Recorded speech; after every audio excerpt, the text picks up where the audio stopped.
우리 하나님은 사랑의 하나님이십니다.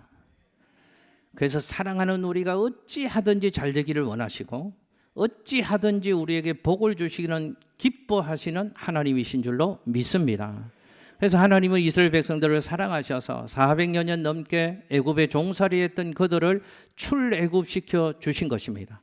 그들에게 자유와 해방을 주신 것입니다. 그리고 젖과 꿀이 흐르는 가나안 땅을 사랑하는 이스라엘 백성들에게 약속해 주셨습니다.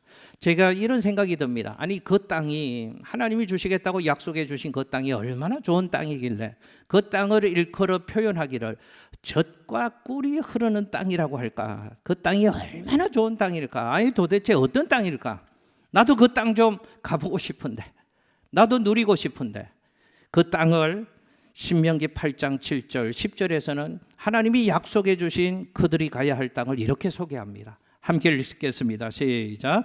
내 하나님 여호와께서 너를 아름다운 땅에 이르게 하시나니 그곳은 골짜기든지 산지든지 시내와 분천과 샘이 흐르고 밀과 보리의 소산지요 포도와 무화과와 석류와 감람나무와 꿀의 소산지라. 내가 먹을 것에 모자람이 없고 내게 아무 부족함이 없는 땅이며 그 땅의 돌은 철이요 산에서는 동을 캘 것이라.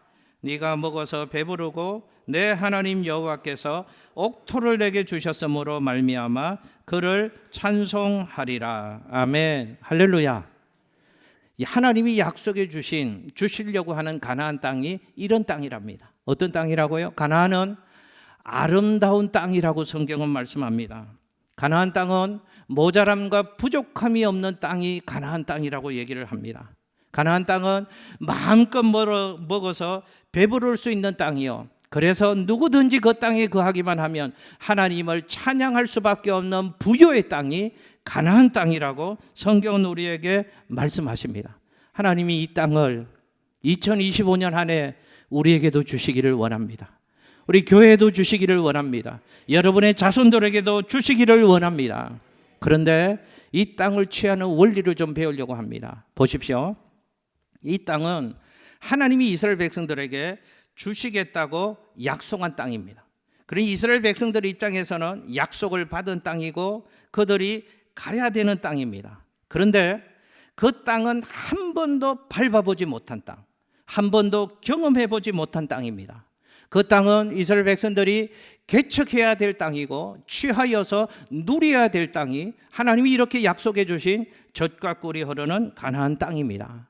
여러분, 이 성경 얘기를 읽으면서 우리의 관심이 이곳에 있기를 원합니다. 어떤 관심인가 하면 이들이 어떻게 하면 그 약속의 땅을 자신들의 것으로 취할 수 있었을까? 그 젖과 꿀이 흐르는 가나안 땅을 소유하기 위해서 도대체 이스라엘 백성들은 어떤 삶을 살았는가? 여기에 우리가 2주 동안 관심을 가지려고 합니다. 왜 우리가 여기에 관심을 가지는가? 2가지 이유 때문에 그렇습니다. 하나는 우리도 여전히 하나님의 약속을 향한 행진을 하고 있는 믿음의 사람들이기 때문에 그렇습니다. 여러분, 그리스도인의 삶이 어떤 삶인가? 제가 생각하기에 그리스도인의 삶이라는 것은 하나님의 약속을 향한 행진이라고 말할 수 있습니다. 하나님의 약속을 바라보고 사는 사람들이 그리스도인이고 하나님의 약속을 바라보고 살아가는 것이 신앙생활이라는 말이죠. 그러므로 하나님의 약속을 향해 올 한 해도 열심히 행진해야 될 우리들에게 가나안을 향해서 행진했던 이스라엘의 사람들은 당연히 우리의 관심이 될 수밖에 없는 것입니다. 또 하나, 가나안 행진에 우리들이 관심을 가지는 또 하나의 이유는 지금이 신년 벽두이기 때문에 그렇습니다. 여러분, 우리는 2025년이라는 시간을 한 번도 가보지 않았습니다. 누구도 그 땅을 밟아본 이가 없습니다. 새로움의 시간을 하나님으로부터 우리는 선물로 받고 시작하는 겁니다. 이 한 해를 시작하는 우리의 마음은 모두가 이럴 겁니다. 우리는 이 한 해를 승리하기를 원합니다. 이 한 해가 젖과 꿀이 흐르는 풍요로운 한 해가 되기를 원합니다. 그래서 우리는 이것을 좀 첫 주일, 둘째 주일에 살피려고 하는 겁니다. 도대체 어떻게 해서 이스라엘 백성들은 하나님이 주시기로 약속한 그 좋은 땅, 젖과 꿀이 흐르는 가나안 땅을 도대체 어떻게 소유할 수 있었는가?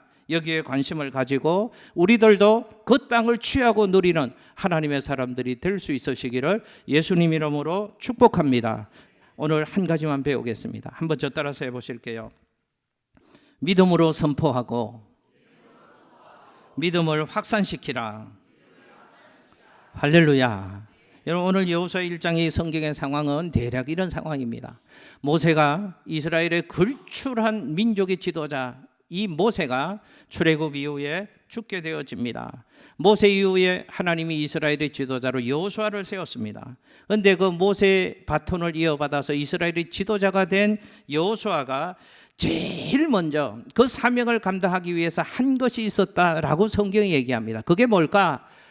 여호수아는 제일 먼저 하나님의 말씀을 신뢰했다라고 성경은 여호수아의 모습을 얘기합니다. 화면에 여호수아 1장 5절 6절 여호수아가 붙잡았던 말씀입니다. 함께 읽습니다. 시작.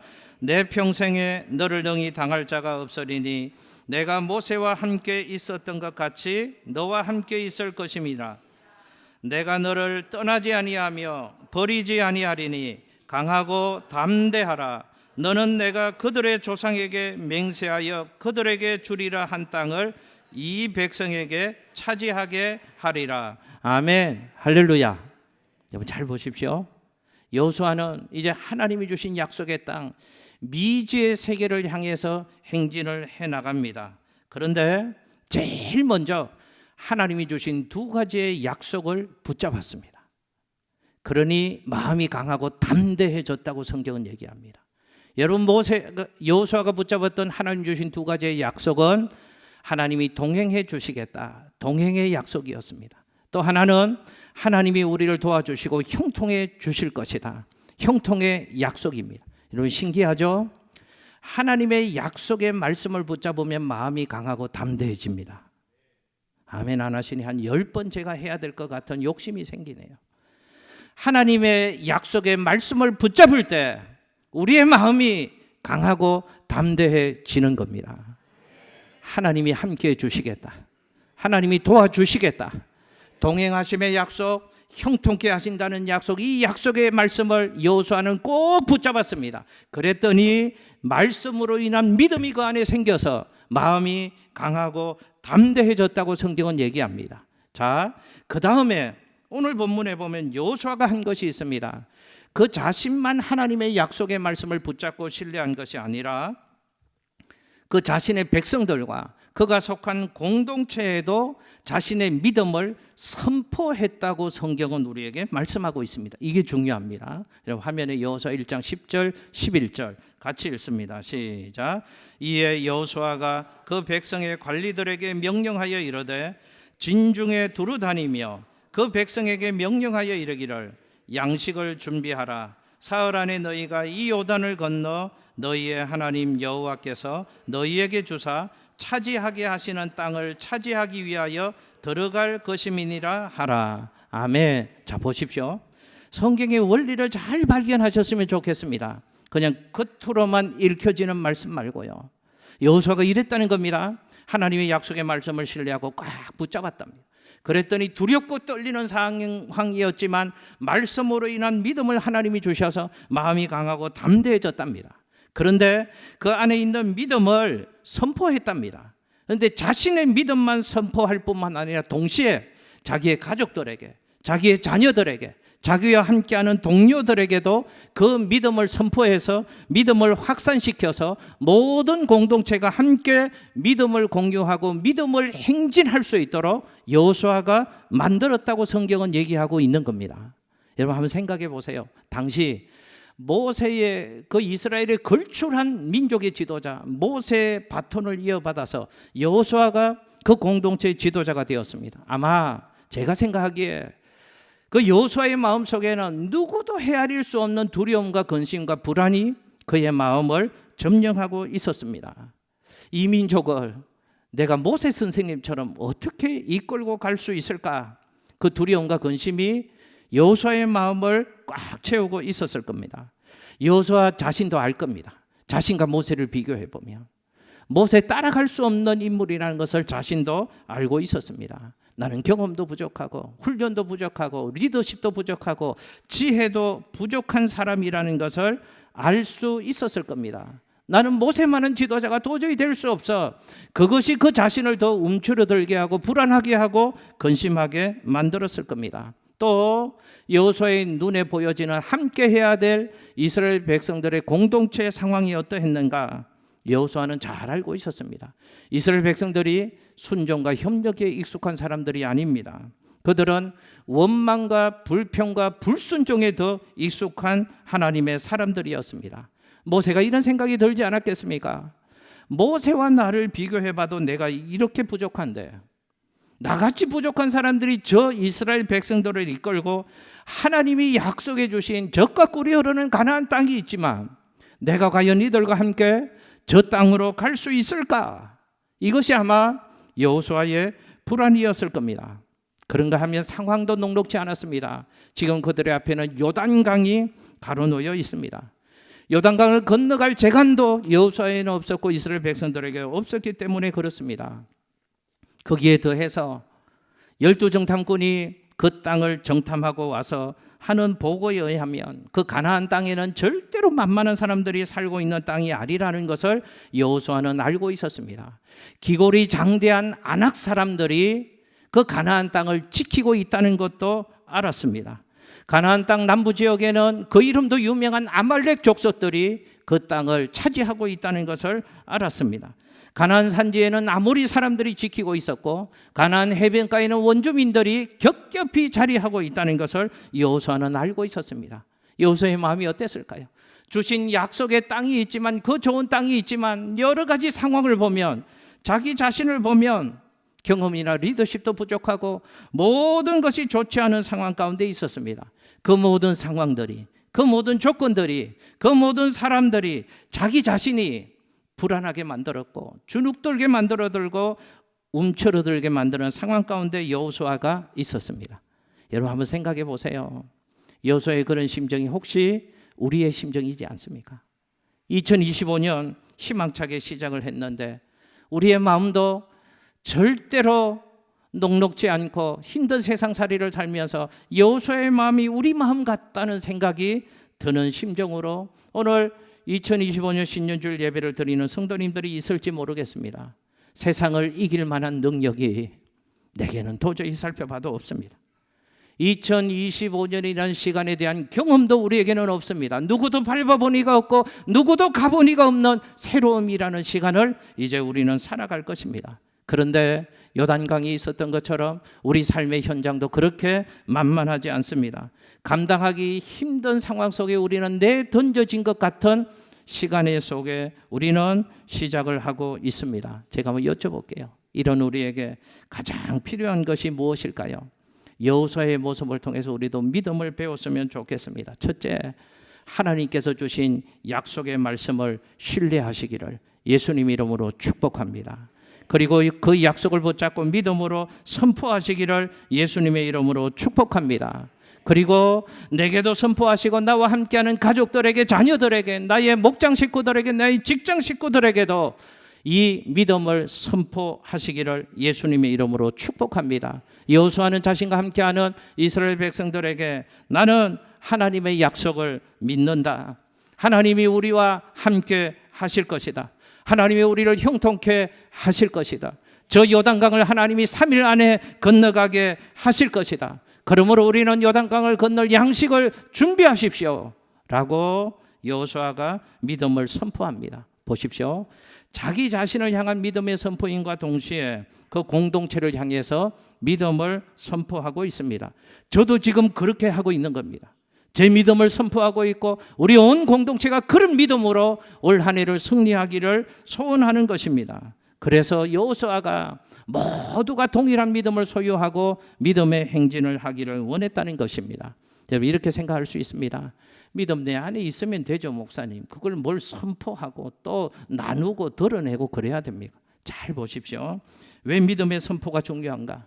믿음의 확산이 왜 중요한가? 여러분, 믿음의 선포는 불안을 이기게 만드는 겁니다. 두려움의 현실 앞에서 믿음의 선언은 필요한 겁니다. 믿음으로 선언하면 불안과 염려와 근심이 떠나가게 해주시고 우리 안에 담대함과 용기와 평안을 하나님이 주시는 줄로 믿습니다. 이것이 낙심과 두려움의 상황 가운데에서 약속의 말씀을 붙잡고 믿음으로 선포할 때 우리에게 일어나는 하나님이 주신 축복입니다. 믿음을 선포할 때 용기가 생깁니다. 믿음을 선포할 때 일어설 수 있는 힘이 생깁니다. 믿음을 선포할 때 불안과 근심이 우리의 심령 가운데서 우리의 상황 가운데서 떠나가게 되는 줄로 믿습니다. 사랑하는 양쪽의 성도 여러분, 올 한 해 가나안을 향한 행진의 길에서 우리를 주눅들게 만들고 불안하게 만들고 우리의 믿음의 행진을 가로막아서 한 걸음도 뗄 수 없는 상황들이 펼쳐질 때 기억하십시오. 여호수아처럼 사십시오. 하나님의 약속의 말씀을 신뢰하고 믿음으로 선포하시기를 예수님의 이름으로 축복합니다. 한번 저 따라서 해보실게요. 하나님이 나와 함께 하신다. 하나님이 우리를 형통케 하신다.